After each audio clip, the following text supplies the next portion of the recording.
Zoj dosjen, iku, nuk u mor më me dosjen e Vangjush Dakos, dhe unë kur u mor në hetim Vangjush Dako nga prokurori i posaçëm, më ka ardhur shumë çudi që u akuzua për një diçka që ishte shumë a shumë, ndërkohë që projekti Velira ishte një projekt i cili glaboroi miliona e vazhdon të glaboroj miliona e miliona të procesi i vetingut. Pra sepse procesi i vetingut. Nga UNM-ja për domethënë prokurori Anita Jella e kam jo në këto lloj pozicionesh.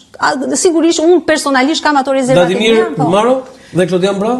Klodian Brau tash është i dosjes tretë. Adnan Xholi lindur në Dibër. Vladimir Maro ka lindur në Korçë? A jam i saktë këtu tani? Kam përshtypjen që Vladimir Maro se gjeta në asnjë Klodian Brau lindur në Skapar, po vit klani Skarpalive, do thonë ju nga Pongradeci. Jo, Klodian Brau në Skapar? Po pra, po ishte prokuror me këllçe, kur i them unë, popullorçe. Dhe Anita Jella në Durrës?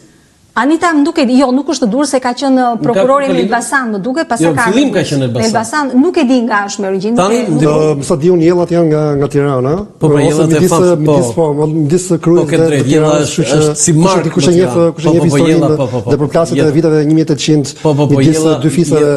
Ndonë që ishte dhe Jella në mes. Jella, po, ke shumë drejt. Origjinat pak. Ku ka lindur është histori. Po jo, por nuk e bëra këtë që ku ka lindur tani se do fillojnë këto pastaj. Klani, direkt Mirela, klani Dibrës, klani Skrapar, pse po fitoi Klodian Brau direkt e mos ka par lind fort. Shikoj, ndoshta unë kam një bindje tjetër. Që zakonisht zakonisht kur bëhet një konkurim në një institucion shumë të rëndësishëm dhe ka ndodhur me vite, që zakonisht lakohen publikisht disa emra, në momentet e fundit vjen kandidati pyk që futet i duhuri dhe atëherë i zhbën të gjithë të tjerët. Dhe unë kam bindje që në momentet e fundit historikisht ja të përmendun. Kur ai kjo prokurore Marku, kur ka ardhur atëherë është futur Arta Marku ka ardhur në momentet e fundit dhe është të gjithë e mbajnë mend skenën ku është betuar Arta Marku në hijen e flagëve dhe tymit në kuvend. Po mos kalojmë. Jo, kur e emërua Ina Rama në kohën e Bamir Topit, ka qenë në momentet e fundit se ishin kandidatë të tjerë, në momentet e fundit është futur emri, jo, po flas në përgjithësi çfarë do.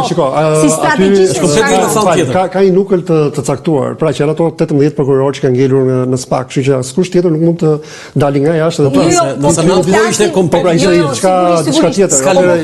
Për këta katër që po mund të mos këtë po them, mund të mos jetë asnjë. Kjo është thjesht një përzgjedhje. Mund të futet një emër tjetër që mund të jetë. Tani një perspektiv. Tani personazhi për mua më interesant aty është Adnan Xholi. Më është dashur të lexoj pak le themi CV dhe trajnimet e tyre, por edhe një lloj sinopsi doon që ai bëri vetes, sepse ai ka qenë dhe në garën para 3 vitesh aty dhe ai thotë doon që unë jam njëri i FBI-s. Pra atë në fakt dhe mos harroj Shteti i Bashkuar të Amerikës, unë po them për atë që ka thënë Adnan Xholi. Po, unë jam njëri i FBI-s.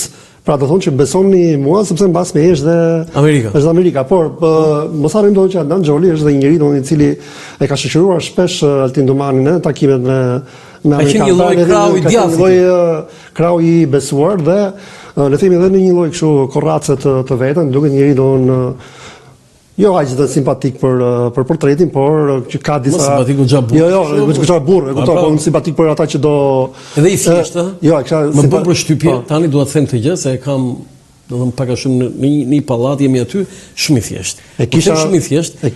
Ai kur ecën në rrugë, se këtë ka një njerëz që ka një profil të lartë, do të thënë nuk ka këto se ata i vinë çka ata bodyguard, ata nuk para i pëlqen. Dhe është shumë i thjeshtë tani vetë njëri del kalon rrugë normal, një prokuror i SPAK, më fal tani. E kisha në kuptimin doon që simpatik për ata doon që nesër mund të jenë pre ti, nëse ai zgjidhen kryet SPAK. Tani ta bëj një pyetje drejt për Adnan Xholin. Nëse zgjidhet ai do ta vazhdojë aty ku ka lënë. Unë mendoj që do ta vazhdojë aty sepse thash dhe herë, nëse ai do t'i qëndrojë të thënave të tij të para 3 viteve platformës që ai paraqiti në KLP, kupton, nuk është se ka një dallim shumë të madh nga Dumani, por se Dumani fitoi ose nuk është mëzitur që fitoi Dumani?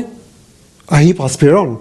Ai aspiron doon që ta marrë, nuk është se ka ambicie të tjera, nuk është se i ka fshehur ambicet e veta. Tani unë nuk po them domun që ai do presupozon domun që të jetë ai një star si Domani, po që të jetë në krye të SPAK-ut dhe ka ambicet vetëm të shprehur. Zëri Jorgo, kam një pyetje të tillë.